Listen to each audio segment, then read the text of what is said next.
രാവിലെ തുടങ്ങിയല്ലോ. ചേച്ചിന്ന് വൈകിയോ? കുറച്ച് വൈകിപ്പോയി. നിങ്ങൾ എന്താ ഈ കാണിക്കുന്നേ? എന്താ ഈ വലിച്ചോണ്ടിട്ടേക്കുന്നേ? കുറച്ച് വേസ്റ്റ് കിട്ടും. അതിന് നിങ്ങൾക്ക് എന്താ? അത് മുനിസിപ്പാലിറ്റിക്കാരൻ നോക്കിക്കോളൂ. നിങ്ങൾ നിങ്ങളെ പണിയൊക്കെ തള്ളേ. മോള് കണ്ടില്ലായിരുന്നോ ഈ വിവരവും വിദ്യാഭ്യാസമുള്ളവർ ഇങ്ങനെയൊക്കെ ചെയ്ത് എങ്ങനെ ഈ നാട് നന്നാവാനായിട്ടാണ്? അത് കുഴപ്പമില്ല, അവർക്കുള്ള പണി വാട്സപ്പിലൂടെ പോയിട്ട്. ആണോ? കേരളത്തിൽ എവിടെയും മാലിന്യ നിക്ഷേപം ശ്രദ്ധയിൽപ്പെട്ടാൽ ഫോട്ടോ എടുത്ത് 9446700800 ആ നമ്പറിലേക്ക് വാട്സപ്പ് ചെയ്താൽ മതി.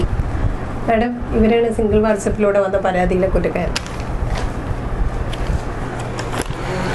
അയ്യോ, ഹലോ മെമ്പറേ. ഞാൻ അറിഞ്ഞു. അത് നടപടിയാകുമല്ലോ കേട്ടോ.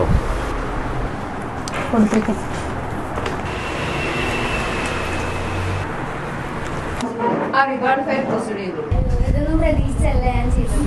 മോളത് വാങ്ങിക്കോളൂ. നിങ്ങളുടെയെങ്കിലും മാറ്റം വരട്ടെ.